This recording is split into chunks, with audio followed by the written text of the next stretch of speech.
Hi అండి. ఈరోజు tailoring నేర్చుకోవడానికి చాలా ఈజీగా అసలు టైలరింగ్ అనేది మనం నేర్చుకోవడానికి ఎక్కడ ఎలా స్టార్ట్ చేయాలి అనేది టిప్స్ చెప్పుకుంటూ ఈ బ్లౌజ్ కటింగ్ అనేది చేస్తాను. తప్పకుండా చూడండి, ఎక్కడ స్కిప్ చేయకుండా చూస్తే మీకు టైలరింగ్ నేర్చుకోవాలని ఆశ ఉన్నోళ్ళు ఖచ్చితంగా పర్ఫెక్ట్గా నేర్చుకునే విధంగా చెప్తాను. అంతేకాక టైలరింగ్ స్టార్ట్ చేయాలి, ఎలా నేర్చుకోవాలి, అసలు స్టార్టింగ్ ఎలా నేర్చుకోవాలి, ఎక్కడి నుంచి స్టార్ట్ చేయాలి అనే డౌట్స్ ఉన్న వాళ్ళకు కూడా డౌట్స్ అన్నీ క్లియర్ చేస్తాను. చూడండి, ఫస్ట్ టైలరింగ్ నేర్చుకోవాలంటే మనం బయట నేర్చుకోవడానికి వెళ్తే హెమ్మింగ్, హ్యాండ్ వర్క్ అవి నేర్పించి తర్వాత బ్లౌజ్ కటింగ్ అనేది నేర్పిస్తారు. కానీ మనకి యూట్యూబ్లో చాలా ఈజీ వేలో నేర్చుకునే అవకాశం మనకి నెట్ ద్వారా వచ్చింది. ఇప్పుడు అప్పట్లో అంటే డైరెక్ట్గా వెళ్ళి నేర్చుకోవాల్సి వచ్చేది. ఇప్పుడు అలా ఏం లేకుండా డైరెక్ట్గా బ్లౌజ్ కటింగ్ అనేది నేర్చుకుంటే మీకు ఆల్మోస్ట్ అన్నీ కుట్టడం వచ్చినట్టే. ఇక్కడ చూసారా, ఫస్ట్ ఇవి హెచ్చు తక్కువల కోసం ఒక లైన్ తీసుకున్నాను, ఖర్చులకి ఒక లైన్ తీసుకున్నాను. మీరు ఏంటి డ్రెస్ తీసుకున్నా కానీ బ్లౌజ్ తీసుకున్నా కానీ ఏది తీసుకున్నా కానీ మనకు కావాల్సింది పొడవు, నడుం loose, chest loose, arm round, neck deep, shoulder ఇవి అనేది నేర్చుకోవాలి ఖచ్చితంగా. ఇవి నేర్చుకుంటే ఆల్మోస్ట్ మనకి టైలరింగ్ వచ్చినట్టే. మీకు ఇంట్లో మిషన్ లేదు అయినా టైలరింగ్ నేర్చుకోవాలని ఉంది అంటే ఫస్ట్ కటింగ్ నేర్చుకోండి పేపర్స్ మీద, పర్లేదు. మెయిన్ అయితే సిజర్ కావాలండి. స్టార్టింగ్ నేర్చుకునే వాళ్ళు చిన్న చిన్న సిజర్లతో, చిన్న చిన్న టేపులతో కూడా నేర్చుకోవచ్చు. ఫస్ట్ అయితే ఇదిగోండి, ఈ బ్లౌజ్ కుట్టమని చెప్పి ఇచ్చారు మనకి. ఇది నేను కుట్టిన బ్లౌజే, మొన్ననే మళ్ళీ ఇదే ఆదిగా ఇచ్చారు నాకు, పర్ఫెక్ట్గా సెట్ అయింది అనేసి. ఇప్పుడు చూద్దాం దీనికి ఎలా కుట్టాలి అని నేను చెప్తాను. చూడండి, బ్లౌజులకి అయితే నడుం లూజ్ని ఇలా పట్టుకొని కొలుచుకోండి, కానీ ఇలా మొత్తం కలిపి టేప్ పట్టుకొని కొలుచుకొని నేర్చుకోవాలి అంటారు. నేను యూట్యూబ్లో చూసి కూడా ఇలా టేప్తోనే కొలుచుకొని నేర్చుకున్నాను. దాని ద్వారా నాకు చాలా కంప్లైంట్స్ వచ్చాయి. ఎందుకంటే నడుం సెట్ అవుతుంది, వాళ్ళు చెప్పిన విధంగా మనం ఎంత పెట్టామో అంతే పెట్టిస్తున్నాం, కానీ చెస్ట్ లూజ్ అనేది సెట్ అవ్వట్లేదు. ఎందుకంటే ఈ చంక భాగం దగ్గర పట్టేస్తూ ఉంటుంది. ఈ మధ్యలో గ్యాప్ ఉంది కదా, ఈ గ్యాప్ అనేది రాకుండా కుట్టడం నేర్పిస్తున్నారు మనకి యూట్యూబ్లో. కానీ అది వచ్చినా పర్లేదు, కానీ ఈ షోల్డర్ దగ్గర ఇది అనేది, ఈ వెడల్పు అనేది వెనక ఎంత ఉందో అంతే పెడితేనే మనకి చెస్ట్ లూజ్ అనేది సెట్ అవుతుంది, లేకపోతే సెట్ అవ్వదు. కాబట్టి నా మెథడ్లో మాత్రం ఇలా చెప్తాను. ఇలానే నేర్చుకోవాలి అని ఏం లేదు. మీకు నచ్చితే కనుక ఖచ్చితంగా, ఎలా అంటే కస్టమర్స్ దగ్గర నుంచి కంప్లైంట్ రాకూడదు అంటే మాత్రం ఈ మెథడ్లో నేర్చుకోవడమే బెస్ట్ అని నేను చెప్తాను. చూడండి, ఇలా పెట్టుకోవాలి. నడుం లూజ్ తీసుకోవడానికి ఈ కుట్టు ఉంది కదా, ఈ కుట్టు ఎక్కడ దాకా వచ్చిందో పర్ఫెక్ట్గా చూసుకొని అక్కడికి ఒక మార్క్ వేసుకోండి. మళ్ళీ ఇది ఇలానే ఉంచేసేసి ఇలాగ పెట్టండి. ఇది పెట్టేటప్పుడు ఖర్చుల దగ్గర వదిలేసి ఇలా పెట్టండి. ఇలా పెట్టేసేసి మీకు నెక్ ఎంత ఉందో అంతకి ఒక మార్క్ వేసుకోండి. ఇక్కడ చూసారా, మనం బ్లౌజ్ వాళ్ళు ఎలా ఇచ్చారో యాజ్ ఇట్ ఈస్ అలానే కుడుతున్నాం కాబట్టి మనకు కంప్లైంట్ అనేది రాదు. ఒకవేళ నడుం లూజ్ బట్టి మొత్తం కుట్టేద్దాం అనుకుంటే మాత్రం వాళ్ళు ఇచ్చిన ఆదిలాగా రాదు, కాబట్టి ఖచ్చితంగా కంప్లైంట్స్ వస్తాయి. వాళ్ళు ఇచ్చిన బ్లౌజ్లానే కుట్టాలి అంటే మాత్రం ఖచ్చితంగా బ్లౌజ్ కొలతలే పెట్టండి. చూసారా, ఇది నడుం లూజ్ అనేది మనకు వచ్చేసింది. ఎంత ఉంది? 9.5 ఉంది. 9.5. ఇక్కడ 1 ఇంచ్ డాట్స్ కోసం, ఇది డాట్స్ కోసం 1 ఇంచ్ ఉంచాలి. 2 ఇంచెస్ ఖర్చుల కోసం, 2 ఇంచెస్ ఖర్చుల కోసం అనేది ఎక్స్ట్రా తీసుకోవాలి. ఎప్పుడైనా చూడండి, హోల్డింగ్ మనకెళ్ళి ఉండాలి, కోరస్ అనేది అటు సైడ్ ఉండాలి. ఓకేనా? ఇప్పుడు నడుం లూజ్ వచ్చి 9.5 వచ్చింది మనకి. నెక్స్ట్ పొడవు ఎంత ఉంది? ఈ పొడవుని ఎలా కొలుచుకోవాలి అంటే కనుక, ఈ కింద డాట్ ఉంది కదా, ఈ డాట్ దగ్గర ఈ షోల్డర్ మిడిల్లో ఇలా పట్టుకోండి. ఇలా పట్టుకొని ఇలా పెట్టుకోండి. స్టార్టింగ్ ఒక పాయింట్, ఇలా ఖర్చులకి లైన్ గీసాం కదా, ఆ లైన్ మీద నుంచి పట్టుకోండి. ఇట్లా ఇట్లా ఒక లైన్ గీసేసుకొని యాజ్ ఇట్ ఈజ్ ఇటు సైడ్ కూడా గీసేసుకోండి.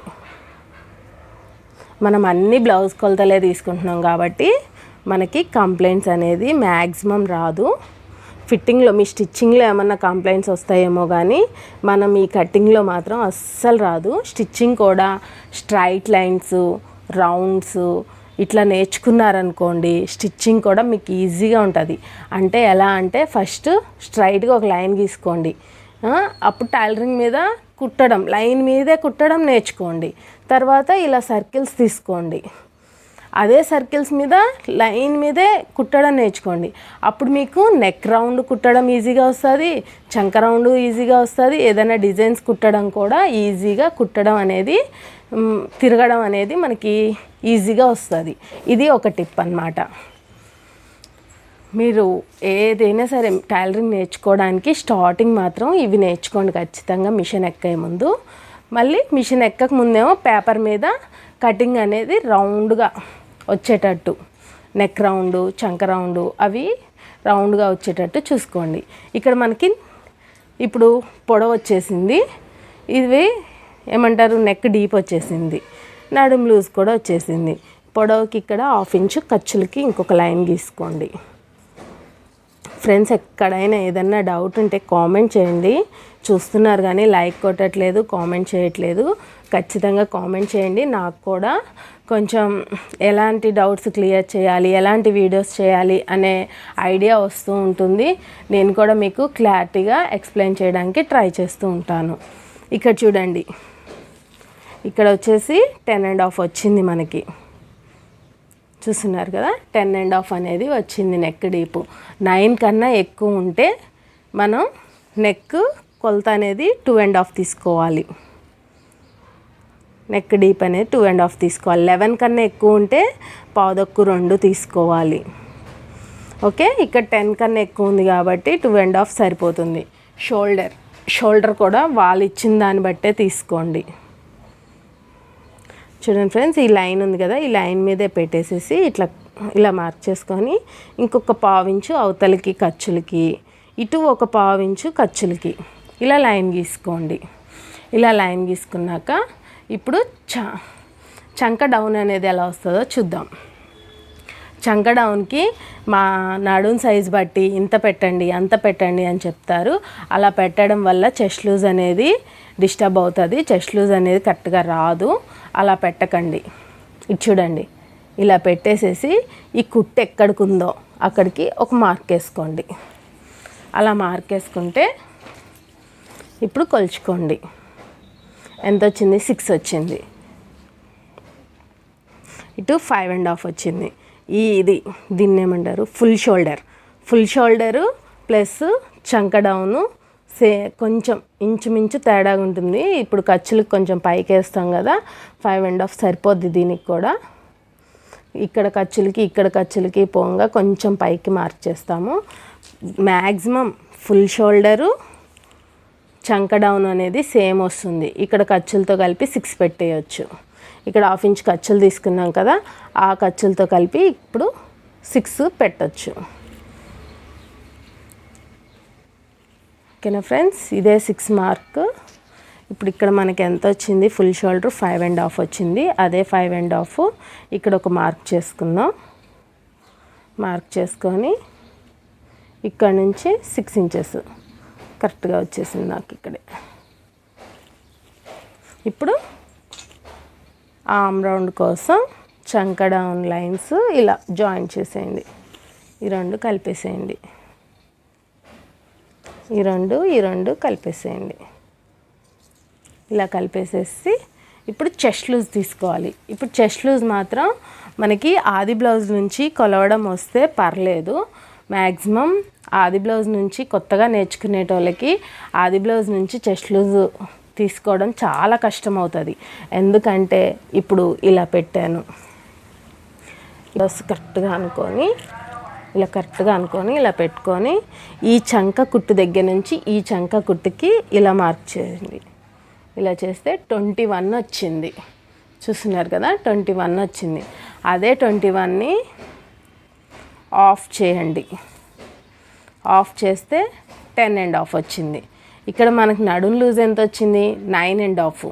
9.5కి 1 ఇంచు కలిపితే 10.5 అనేది నడుం loose. Maximum chest heavy chest ఉన్న వాళ్ళకి తప్ప మిగతా వాళ్ళందరికీ 1 ఇంచ్ నడుం లూజ్ కన్నా ఇక్కడ 1 ఇంచ్ కలిపితే సరిపోతుంది. చెస్ట్ లూజ్ అనేది వచ్చేస్తుంది. అదే కొత్తగా నేర్చుకునేటోళ్ళు ఇలా పెట్టేశారనుకోండి, ఇప్పుడు ఇట్లా కొలవండి ఎంత వస్తుందో చూద్దురు. 22 వచ్చింది. అదే కొంచెం ఇంకా దగ్గరగా పెట్టారనుకోండి, ఇది కొత్త బ్లౌజ్ కాబట్టి ఇంకా సాగట్లే, కానీ మ్యాక్సిమం ఆదికి ఇచ్చేవాళ్ళు పాత బ్లౌజులు ఇస్తారు కదా, అప్పుడు ఇది షోల్డర్స్ ఇట్లా వెళ్ళిపోతూ ఉంటుంది. అప్పుడు మనకు చెస్ట్ లూజ్ అనేది కొలవడం అంత ఈజీగా ఉండదు. కాబట్టి మీరు ఏం చేస్తారంటే నడుం లూజ్ కన్నా ఒక 1 ఇంచ్ యాడ్ చేసుకుంటే చెస్ట్ లూజ్ ఎగ్జాక్ట్లీ ఉంటుంది. అదే చెస్ట్ లూజ్ని 10.5ని ఇక్కడికి మార్క్ చేద్దాం. చూడండి ఫ్రెండ్స్, చెస్ట్ లూజ్ అనేది 1 ఇంచ్ యాడ్ చేస్తే సరిపోతుంది. 10.5, 2 ఇంచెస్ ఖర్చులు. ఇక్కడ చూస్తున్నారా, ఇక్కడ సేమ్ యాజ్ ఇట్ ఈజ్ వస్తుంది.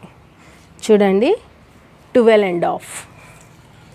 అదే ఇక్కడ కూడా కొలిస్తే అదే 12.5 వస్తుంది. అదే 12.5 వస్తుంది. ఇప్పుడు ఇక్కడ పైన కింద అనేది సమానంగా వస్తుంది. చెస్ట్ లూజ్కి ఇట్లా వెడల్పుగా అట్లా ఏం రాదు. బాగా హెవీ చెస్ట్ ఉన్న వాళ్ళకే అలా వెళ్తుంది, కానీ నార్మల్ చెస్ట్ వాళ్ళకైతే ఏం రాదు. యాజ్ ఇట్ ఈజ్ మార్క్ చేసుకున్న విధంగా మనం ఇప్పుడు లైన్ గీసేసుకున్నాం. ఇప్పుడు ఏం చేస్తారంటే నడుం లూజ్ని ఇలా పట్టుకొని 10.5కి వచ్చింది కదా, దీన్ని ఇలా మడతెట్టండి. మడతెట్టి ఇలా ఒక లైన్ గీయండి. ఇది దేనికి అంటే డాట్స్కి. ఇక్కడ మిడిల్లో డాట్స్ వేస్తాం కదా మనం బ్లౌజులకి, అదే డాట్స్ అంటారు. ఈ టక్స్ ఇచ్చుకోండి. తర్వాత ఇది 1/2 ఇంచ్ పెట్టుకోవాలి. పైకి 4 ఇంచెస్ 3.5 ఇంచెస్ అయితే సరిపోతుంది. 3.5 ఇంచెస్ పెట్టుకోండి.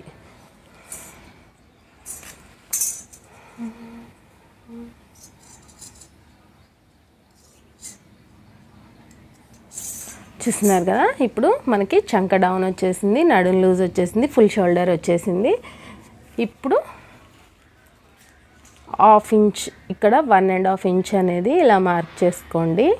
1.5 ఇంచ్ మార్క్ చేసుకొని ఇక్కడ కూడా కిందికి 1.5 ఇంచ్ ఖర్చులు వదిలేసి 1.5 ఇంచుకి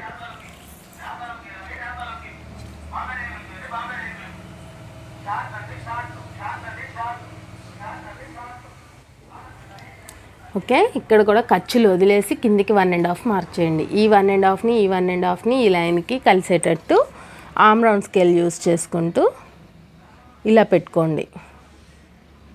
ఆర్మ్ రౌండ్ స్కేల్ హెల్ప్ ద్వారా ఇలా ఈ 3 డాట్స్ కలిసేలాగా పెట్టుకోండి. ఇది పెద్ద సైజు బ్లౌజ్ కాబట్టి 1.5 వస్తుంది. అదే చిన్న సైజు బ్లౌజులు అయితే 1/4 అయితే సరిపోతుంది. మళ్ళీ నెక్ డీప్ బట్టి కూడా చంక రౌండ్ ఉంటుంది ఫ్రెండ్స్. నెక్ డీప్ ఎక్కువ అయ్యే కొద్దీ ఇటు లోత్ అనేది దిగాలి. అప్పుడే మనకి పట్టేసినట్టు ఉండదన్నమాట బ్లౌజు. నెక్ డీప్ బట్టి కూడా ఉంటుంది చంక డౌన్ అనేది. ఖచ్చితంగా పర్టికులర్గా చూసుకోండి. ఎలా చూసుకోవాలి అంటే కనుక, ఇప్పుడు మనం ఇది ఆది బ్లౌజ్ తీసుకున్నాం కదా, ఈ ఆది బ్లౌజ్కి ఇలా తిరగలు తీసుకొని బ్యాక్ సైడ్ కొలుచుకోండి. ఫ్రంట్ సైడ్ కాదు, బ్యాక్ సైడ్ కొలుచుకోండి. ఈ ఖర్చులతో సహా పట్టుకొని అలా కూడా ఏమవసరం లేదు. చూసారా, ఇక్కడ ఆర్మ్ రౌండ్ అనేది 9.5 వచ్చింది.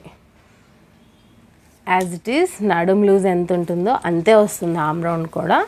అదే 9.5 ఇక్కడ కొలవండి. చూసారా, ఎగ్జాక్ట్లీ 9.5. మనం ఆది బ్లౌజ్కి ఖర్చులతో సహా పట్టుకున్నాం కదా, అదే ఖర్చులతో సహా పట్టుకోవాలి. లెక్కేస్తున్నాను. చూసారా, 9.5. 9.5 అనేది ఎగ్జాక్ట్లీ వచ్చింది. కాబట్టి మనకి చంక రౌండ్ అనేది క్లారిటీగా ఓకే సెట్ అయిపోయింది అని చెప్పేసి మనకి కన్ఫర్మ్ వస్తుంది అనమాట. మీకు అనేది వచ్చేసింది, మనకి ఆర్మ్ రౌండ్ అనేది వచ్చేసింది. ఇంకేం మిగిలింది, డీప్ నెక్ ఒకటి. నెక్ వచ్చేసి ఇక్కడ 2.5 పెట్టాం కదా, ఇక్కడ 3 పెట్టాలి. ఎక్స్ట్రా పెడితేనే మీకు ఇలా సాగదనమాట, లేకపోతే షోల్డర్ దగ్గర జారిపోతూ ఉంటుంది. షోల్డర్ జారిపోవడం, సాగిపోవడం అలా జరుగుతూ ఉంటుంది. కాబట్టి పైన కన్నా కింద 1/2 ఇంచ్ ఎక్స్ట్రా పెట్టుకోవాలి. అది డీప్ నెక్స్ వాళ్ళకే. 9 కన్నా తక్కువ ఉంటే మాత్రం పైన ఎంత పెడితే కింద అంతే పెట్టాలి. ఇంకా వెడల్పు కావాలంటే కస్టమర్ చాయిస్ అండి, వాళ్ళు పెట్టమంటే ఇంకా వెడల్పు కూడా పెట్టచ్చు మనం. ఇది నార్మల్ డీప్, ఓవర్ డీప్ కాదు ఈ బ్లౌజు, నార్మల్ డీప్ కాబట్టి ఇంత సరిపోతుంది. ఇక్కడ చూసారా ఆర్మ్ రౌండ్ స్కేల్తో బాగా డీప్ కావాలనుకునేటోళ్ళకేమో ఇక్కడ ఎడ్జెస్లో ఇలా కొంచెం ఇస్తే సరిపోతుంది. నార్మల్ డీప్ కోరుకునే వాళ్ళకి ఇలా కొంచెం అలా సర్కిల్ ఇస్తే సరిపోతుంది. యూ షేప్ అనేది రావాలి. ఇక్కడ యూ షేప్ అనేది వస్తేనే మనకి బ్లౌజ్ అనేది పర్ఫెక్ట్గా సెట్ అవుతుంది. చూసారు కదా ఫ్రెండ్స్, ఇది బ్యాక్ నెట్ కటింగ్, అంటే back part cutting plus tailoring నేర్చుకునేటోళ్ళ కోసం ఫస్ట్ ఎలా స్టార్ట్ చేయాలనేది కూడా నేను కొన్ని టిప్స్ చెప్పాను కదా. మీకు కనుక నచ్చినట్లయితే లైక్ చేయండి. ఇక్కడ కొంచెం ఖర్చుల కోసం పైకి లైన్ గీసుకున్నాం కదా, ఆ లైన్కి ఈ డాట్ లైన్ ఉంది కదా, ఆ డాట్ లైను ఖర్చుల దగ్గర ఈ చివరి లైన్కి ఆ చివరికి ఇలా ఒక లైన్ గీసుకోండి. ఎందుకు అంటే మనకి నడుము దగ్గర కొంచెం లేసినట్టు అవుతూ ఉంటుంది, అలా లేకుండా ఉండడం కోసం ఇలా క్రాస్గా గీసుకుంటే నడుము దగ్గర పట్టేసినట్టు ఉండి నీట్ లుక్ వస్తుంది అన్నమాట. చూడండి కటింగ్ మనకి నేను ఇలా రౌండ్స్ స్టిచ్చింగ్ నేర్చుకోమన్నాను కదా, అలానే పేపర్ మీద ఇలా రౌండ్స్ కటింగ్ కూడా నేర్చుకోండి. మనకి హ్యాండ్ అనేది ఇలా పర్ఫెక్ట్గా తిరగాలి.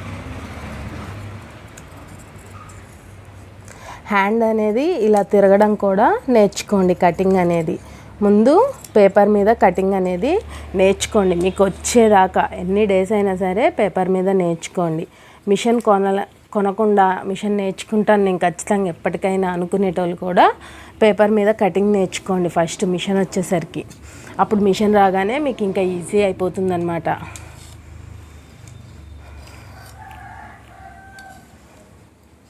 ఫ్రెండ్స్ అందరు చూస్తున్నారు కానీ లైక్ అయితే ఇవ్వట్లేదు ఫ్రెండ్స్. నాకు ఉన్న కొంతమంది వ్యూస్ అయినా సరే లైక్ ఇస్తూ ఉంటే నాకు ఇంకొంచెం గ్రోత్ వస్తుంది కదా, నాకు కూడా వీడియో తీయాలని కొంచెం ఆరాటంగా ఉంటుంది. వీడియో తీయడానికి కూడా నన్ను ప్రోత్సహించినట్టు ఉంటుంది. మీకు టైలరింగ్లో ఎలాంటి డౌట్స్ ఉన్నా నేను క్లారిటీ చేస్తాను. మీకు ఎలాంటి డౌట్స్ ఉన్నా ఖచ్చితంగా నాకు కామెంట్లో చెప్పండి, నేను ఖచ్చితంగా మీకు రిప్లై ఇస్తాను. ఇది హెచ్చు తక్కువలు ఉన్నది కూడా కట్ చేయలే కదా, ఫస్ట్ ఇదే కట్ చేసుకోవాలి అసలు.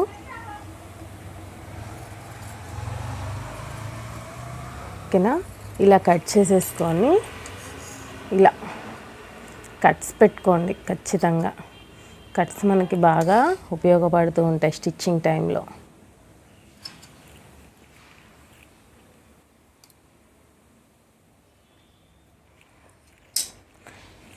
ఫ్రెండ్స్ వీడియో చూస్తున్నారు కానీ లైక్ ఇవ్వట్లేదు, కామెంట్ పెట్టట్లేదు. కామెంట్ పెడితే పెద్ద పెద్ద ఛానల్స్ వాళ్ళు అయితే రిప్లై కూడా ఇవ్వలేరు. మనలాంటి చిన్న చిన్న టైలరింగ్ ఛానల్స్ వాళ్ళకి మీరు కామెంట్ పెడితేనే మీకు రిప్లై వస్తుంది, ప్లస్ మీకు తొందరగా టైలరింగ్ వస్తుంది. పెద్ద పెద్ద ఛానల్స్లలో చూస్తూ కామెంట్స్ అన్నీ పెట్టినా కానీ మీకు రిప్లై రాదు ఫ్రెండ్స్. నేను చాలా కామెంట్స్ పెట్టాను, ఎక్కడ నాకు రిప్లై రాలేదు. కానీ నాకు టైలరింగ్ వచ్చిన వాళ్ళు తెలిసిన వాళ్ళు ఉండడం వల్ల కొంచెం తొందరగా టైలరింగ్ నేర్చుకోవడం నాకు ఈజీ అయిపోయింది.